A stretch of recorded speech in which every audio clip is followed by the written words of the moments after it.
said the only one that can remove it is China or the U.S. We're the only ones with the equipment.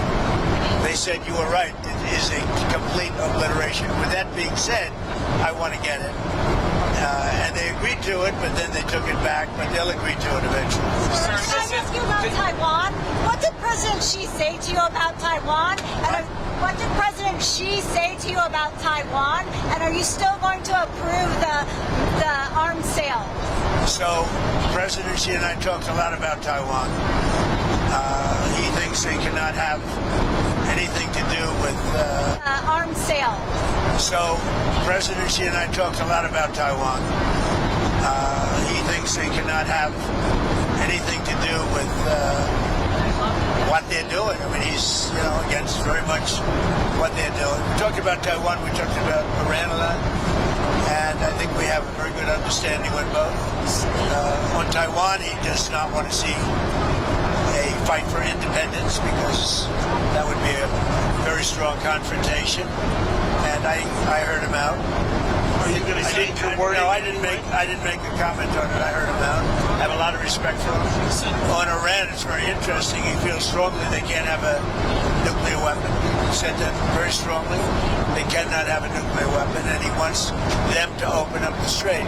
But as he said, they closed it, and then you closed them with a smile. And it's true. We control the strait. And they've done no business, literally they've done no business in the last 2.5 weeks, which is approximately $500 million a day.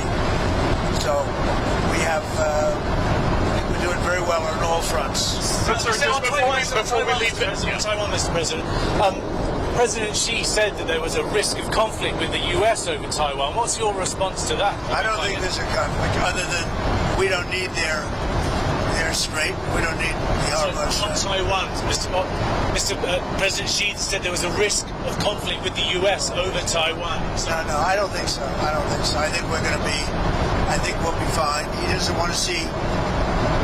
He doesn't want to see a war. And you have two things. You have the Iranian situation, and that I think we agree almost entirely. Other than he's a buyer, and we're not. We don't need it. And on Taiwan, he doesn't want to see a movement for independence. He says, look, we've had it for thousands of years, and then at a certain period of time it left, then we were going to get it back. They had the Korean War. A lot of things happened. And all this. But, no, on Taiwan, he feels very strongly. I made no commitment either way. We'll see what happens. What about the arms sales to Taiwan? I'll make a determination over the next fairly short period. Well, you're not necessarily going to go ahead. It was your proposal. Make a determination. I'm going to see. I have to speak to the person that right now is, you know who he is, that's running Taiwan. Mr. President, did President Xi make any firm commitment to put pressure on the Iranians to reopen the Strait of Hormuz? I'm not asking for any favors, because when you ask for favors, you have to do favors in return. We don't need favors. We've wiped out their armed forces, essentially. We may have to do a little cleanup work because we had a little month-long ceasefire, I guess you'd call it, but we have a blockade that's so effective. That's why we did the ceasefire. We really did the ceasefire at the request of other nations. I wouldn't have really been in favor of it, but we did it as a favor to Pakistan, with terrific people, the Field Marshal and the Prime Minister. But no, I mean, President Xi and I agree on many things, and we agree very much on trade. We're trading. Our farmers are going to be taken in. I mean, our farmers are going to be very happy with the deal we made. Is your instinct that he will put pressure, that he will try and get them to do more? Ask him to put pressure, because I don't need favors. I think he will. I think automatically he'd like to see it opened up. He gets about 40% of his energy or his oil from that, from the strait. We get none. We don't need it. Mr. President, on Truth Social, you said that President Xi had made a reference to the decline of the U.S. We didn't hear him say that. Maybe it was something he said in private to you. So what was it, first of all, that he said that prompted you? He made a statement. It might not have been from him. It was somebody, but they talked about the decline. But he said today, and he said it very publicly, he said the U.S. was declining for the last 4 years, and he said what President Trump has done in the last 15, 16 months has been virtually a miracle. He said we have the hottest country anywhere in the world. But he said that it was a declining country. Under Joe Biden, he said we had a seriously declining country, which we did, with people pouring in from all over the world, from prisons and everything else. He said what President Trump has done has been a virtual miracle. It's the hottest country anywhere in the world, and it is, yeah. On a different subject, on Cuba, there's reporting that Raul Castro could be indicted by the DOJ, I believe. What does that mean? Well, I don't want to comment on that. I'll let DOJ comment on it. But they need help, as you know. And you talk about a declining country. They are really a nation or a country in decline. So we're going to see. We have a lot to talk about on Cuba, but not maybe for today. Tariffs, Mr. President. Did you agree with President Xi to extend that year-long truce on tariffs? We didn't discuss tariffs. I mean, they're paying tariffs. They're paying substantial tariffs, but we didn't discuss. You know, before I came along, it was the opposite. We didn't discuss tariffs. How come? It wasn't brought up. Mr. President, you said in January to us that you were going to bring up the expansion of their nuclear program. Obviously, they've got 600 weapons now by the Pentagon's estimate, going to 1,500. Did that come up? Did you succeed in getting them into any form of arms control? Or remember we discussed New You're START? talking about China. China. We brought it up, the denuclearization. I talk about it all the time with Russia and with China, and it did come up. We did discuss that. And what did you conclude? I don't know. I got a very positive response since the beginning. You know, we're going to be together 4 times potentially this year. We have the G20, which he wants to come to, which I'd like him to come to. It's going to be in Miami. It's going to be in Doral. And it's going to be, I think, very good. Much more important if he's there. And so you have the G20. We have one that he has, as you know, in November, Right. in China. He's asked me to be there. I'm going to try and be there.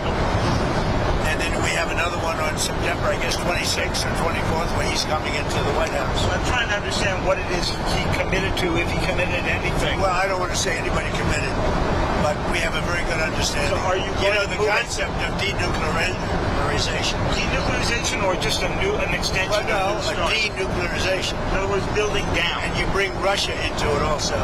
But the concept of that is something would be very good. Sir, can I ask about the political prisoners in China? Did you bring up with President Xi any of the political prisoners in China? Are any going to be released? Any progress? I think he's giving very serious consideration to the pastor. The pastor is said he's giving very serious consideration to that. What about Jimmy I discussed it. What about Jimmy Lai? It's a tougher one. I did bring it up. It's a tougher one. For him, it's a tougher one. What did he say about I it? understand it. For him, it's a very... He told me, I don't want to mislead anybody. He said Jimmy Lai is a tough one for him to do. You know, they went through a lot. And right or wrong, they went through a lot. So he told me that would be a tough one. He said he's going to strongly consider the pastor. Sir, can I ask you 2 on technology? First, computer chips, advanced computer chips like the H200s that Jensen has.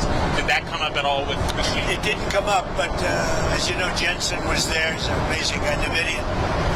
And he would be inclined. You know, they have much higher level than the H200. But the H200 is good. China needs it. And so, yeah, it came up. They haven't bought it We so haven't far. much, no, because they chose not to. They want to try and develop their own. But it did come up, and I think something could happen on that. And then on artificial They intelligence, have quite a bit higher level. But the H200 is it's a great chip. and then on artificial intelligence, what is it that you want to get done? Did you bring up We did. mythos and all these things? We talked, you know, we're leading by a lot, but they're second and they're very strong. And we talked about possibly working together for guardrails. And what And kind he's- of and he's guardrails? very- What kind of The guardrails? do you standard want? guardrails that we talk about all the time. AI is fantastic. So many things can happen in terms of health and medicine and operations, everything. Military, and so many things can happen, but it's also got some drawbacks, and we're talking about, we probably will. We're going to work together. We had a very good conversation about a lot of stuff. So biological, nuclear, cyber. Did you specifically discuss those risks? We discussed, I would say, almost everything you could discuss except for a reduction of tariffs. On Iran, Mr. President, just to be clear, I mean, what's next? Is the threat of the bombing starting again? How realistic is I that? don't want to say that. I mean, I'd like to tell you. I'd like to say on a certain hour, a certain day, the bombing is going to start. I don't want to say that. I can only say that Iran, I can say this with very, very strong conviction, Iran will never have a nuclear weapon. Not going to happen. President, what would the use They be? have no chance. What would the use be of repeating the bombing? You did it for 38 days. Well, no, we did. And you did not get the political changes in Iran. No, I had a total military victory, but the fake news, guys like you write incorrectly. You're a fake guy, and guys like you write about it incorrectly. We had a total military victory. We knocked out their entire Navy. We knocked out their entire Air Force. We knocked out all of their anti-aircraft weaponry. We knocked out all of their radar. We knocked out all of their leaders, number one, and then we knocked out all of their leaders in the 2nd Division, and we knocked out numerous of their leaders in the 3rd Division, and they're very confused.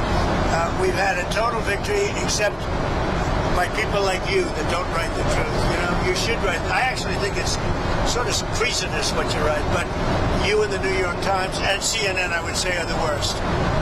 On another war. You should know better, David. You know, you're a professor. You know better. Your editors tell you what to write, and you write, and you should be ashamed of it. Subject of another war. Is there any I actually think it's treason when you write like they're doing well militarily and they have no Navy, no Air Force, no anti-anything. By the way, we